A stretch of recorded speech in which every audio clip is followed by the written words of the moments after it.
Hello and welcome to our study of the latter prophets. We're in Daniel chapter 6 today. Now, we had Nebuchadnezzar as the first king. We've had Belshazzar, and now we're on to Darius. So let's check out what happens in this chapter 6. It pleased Darius to set over the kingdom 120 local governors who should be throughout the whole kingdom, and over them 3 presidents, of whom Daniel was one.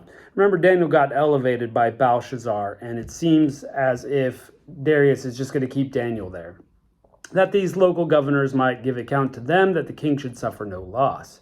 Then this Daniel was distinguished above the presidents and above the local governors, because an excellent spirit was in him, Spirit of God, and the king thought to set him over the whole realm. Well, that's quite a compliment, right? The king's like, just ask Daniel. It's going to be better. The king can relax a little bit. Then the presidents and the local governors sought to find an occasion against Daniel as touching the kingdom, but they could not find such an occasion or fault because he was faithful. There wasn't any error or fault found in him. Now, this is a little bit of hyperbole. It just means he's doing everything as he should do it. He's not perfect, but they can't find something that will be a big case against him that the king will immediately fire him from his job. Then these men said, "We won't find occasion against this Daniel unless we find it concerning him against the law of his God." Then these presidents and local governors assembled together to the king and said to him, so basically, it is a conspiracy. They are trying to get Daniel in trouble. They want him out.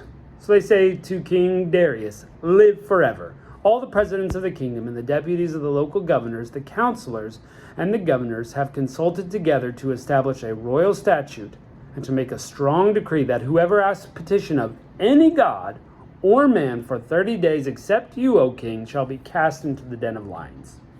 Now, this is kind of like back when Nebuchadnezzar built the statue and he's having everybody bow down to it, and if anybody doesn't, they're toast.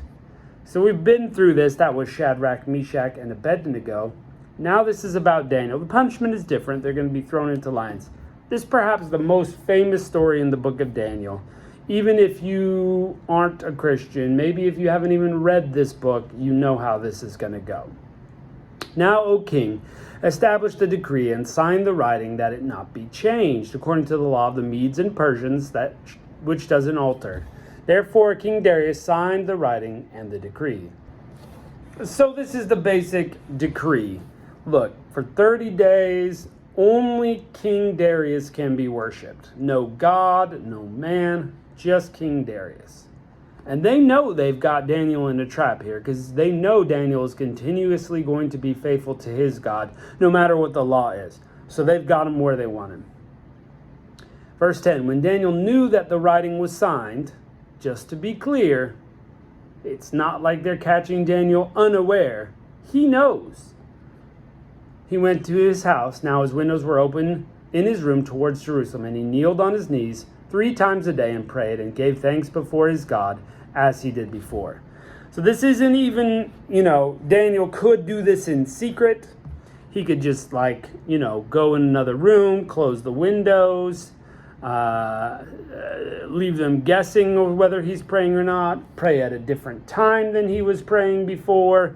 But he doesn't leave any of that to chance. He opens the window. He prays continuously at the same time he was praying before. So the men know they've got him. These men assembled together and found Daniel making petition and supplication before his God. No surprise. Then they came near and spoke to the king concerning the decree. "Haven't you signed a decree that every man who makes petition to any god or man within 30 days, except to you, O king, shall be cast into the den of lions?" King answered, "This thing is true according to the law of the Medes and Persians, which does not alter." Can't change it. We've made this petition, decree. That's how it will be for 30 days. And they answered and said before the king, "That Daniel, who is of the children of the captivity of Judah, doesn't respect you, O king, nor the decree you've signed, but makes his petition 3 times a day. Not once, not twice in secret, not once after midnight. 3 times he's doing it." Then the king When he'd heard these words, was very displeased, and set his heart on Daniel to deliver him. And he labored until the going down of the sun to rescue him. He's like a lawyer looking for a loophole. How can we get Daniel out of this? This was crazy. I should never have done this. And the men assembled together to the king and said to the king, Now, know, O king, that it is the law of the Medes and Persians that no decree or statute which the king established may be changed. You're stuck. We got you. And we got Daniel. Then the king commanded, and they brought Daniel and cast him into the den of lions.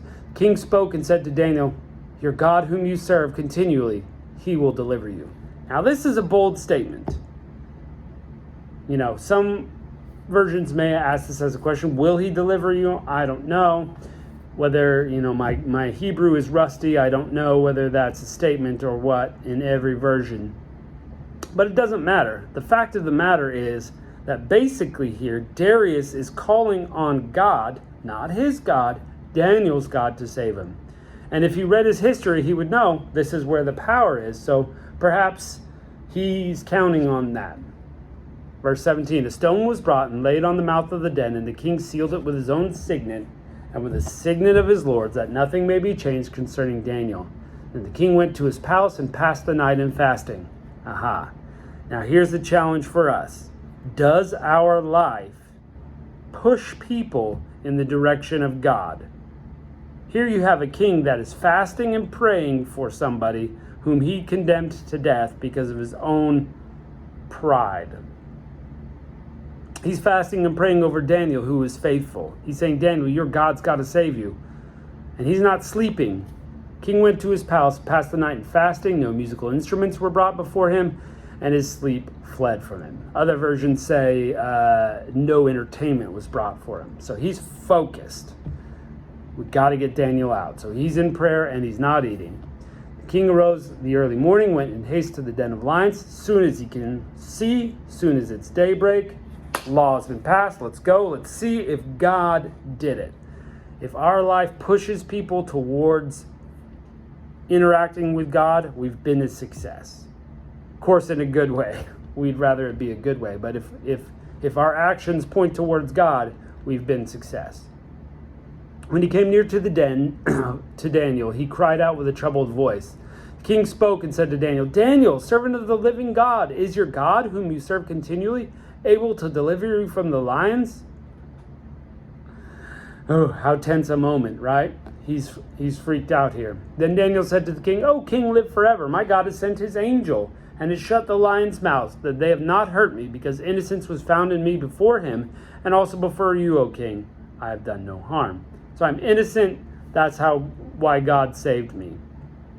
Now, to be fair, as we found out with Shadrach, Meshach, and Abednego, Daniel is the same. Even if God didn't save him, it didn't mean he wasn't going to serve him. And that's a point that we need to get to. We need to serve God whether he saves us from harm or not. We need to serve God whether he takes us through tribulation or not. We just need to continue to serve him because it's the right thing, because we love him. Then the king was exceedingly glad and commanded that they should take up Daniel out of the den. So Daniel was taken up out of the den, and no kind of harm was found on him because he trusted in his God. Again, his whole life pointing towards God. The king commanded, and they brought those men who had accused Daniel, and they cast them into the lion's den. Them, their children, and their wives. And the lions mauled them and broke all their bones in pieces before they came to the bottom of the den. So before they can run away, before they can get out safely, before they can, make some sort of plan, it's all over. The lions are on them. So this is God's move, really. He could have saved them too, but it's to prove that Daniel served the proper God. And these guys didn't. They had no respect for God. They were just trying to further their political careers. Sounds familiar. Then King Darius wrote to all peoples, nations, and languages who dwell upon the earth. Now here's why God saved Daniel from the lion's den. Not for Daniel's sake, but for the sake of the people who would hear this message from the king. Peace be multiplied to you. I make a decree that in all my dominion of my kingdom, men tremble and fear before the God of Daniel. For he is the living God, and steadfast forever. His kingdom is that which will not be destroyed. His dominion will be even to the end. He delivers and rescues. He works signs and wonders in heaven and in earth, who has delivered Daniel from the power of the lions. So this Daniel prospered in the reign of Darius and in the reign of Cyrus the Persian. That's the fourth king Daniel's been a part of. Can you see that kings and kingdoms come and go, but God stays forever? And this is just pointing to that fact that, we think mankind is so great. These kings represent different people groups too. And so in this, Babylon has been taken over by, it had Babylon by the Medes and now the Persians. Wild times in this kingdom, who worship all sorts of gods, not God, but they at least respect God. They're going to have to answer for that too. Just like those who have heard about God today and then reject him will have to answer for what they've heard him. And the Bible says creation itself cries out the existence of God. So at the minimum, you should be seeking the God of creation, who is really the only God in the universe, the one true God that Daniel serves here. And everybody's responsible for even that, Romans says. So you're without excuse. You know there's a God. The question is, what are you going to do about it? He sent his son Jesus to die on your behalf so that you could have a relationship with him.